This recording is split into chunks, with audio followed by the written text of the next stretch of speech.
Dear viewer, you're here to know how to treat pelvic inflammatory disease and how to prevent pelvic inflammatory disease. Yes, you're in the right place.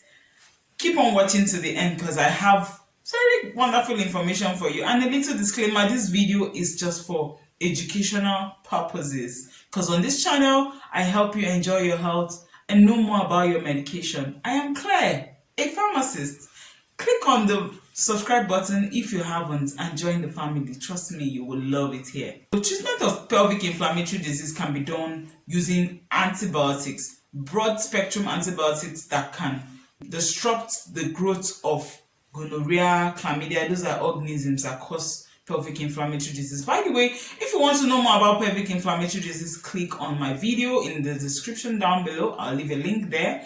Or yes, click on the watch to the end because you'll see it on the end screen. You can click on that and get to know about this disease and why you should treat. Without further ado, let me go into the medications used in the treatment of this disease. Firstly, we have cephalosporins, for example, ceftriaxone. It can be given through the vein or through the muscle, that's intramuscularly or intravenously.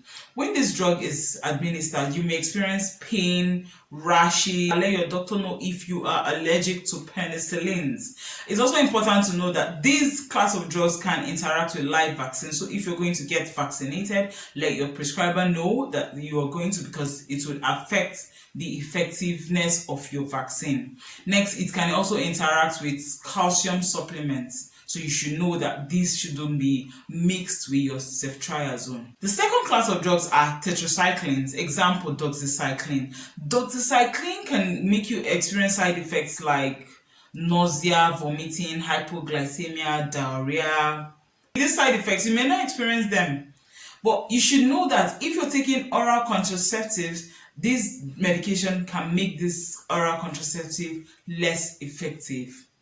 Also, doxycycline should not be taken with antacids that contain aluminium, magnesium, calcium because they bind to doxycycline and affect its absorption. So if you have to take an antacid and you're on doxycycline, which you can take for about 2 weeks, then you should give an interval of 2 hours, at least 2 hours before you administer either of them.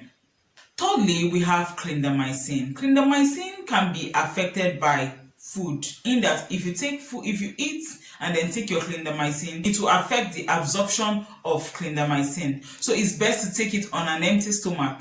And if you are hypersensitive or you have an ongoing diarrhea, by the way, if you want to know drugs that cause diarrhea, clindamycin is one of them. And if you want to know other drugs, click on my video. I'll leave a link to the video at the end screen, so watch to the end of this video. And if you're getting value so far, give this video a thumbs up and leave a comment. If you don't know what to say in the comment section, you can may as well clap for me or say wow, or just tell me what you feel. Let's meet up there in the comment section.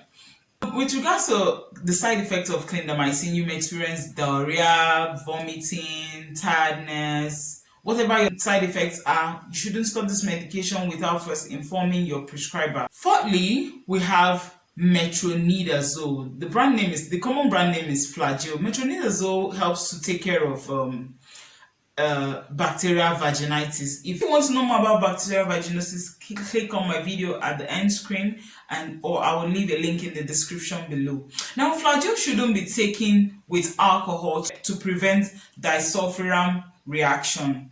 Also, if you're taking Flagyl, you may experience nausea, vomiting, metallic taste, dark urine. You may also experience loss of appetite. There are so many side effects. Whatever your side effects, and funnily, you may not experience any of the side effects. So whatever your side effects are, if they are so limiting, you may have to see your prescriber. Finally, we have fluoroquinolones. That's like your ofloxacin, levofloxacin. These drugs are usually well tolerated.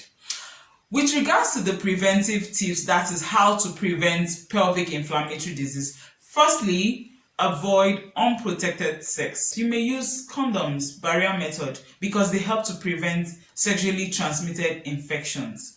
Secondly, be monogamous. Yes, one man, one woman, be monogamous. Thirdly, try to get tested.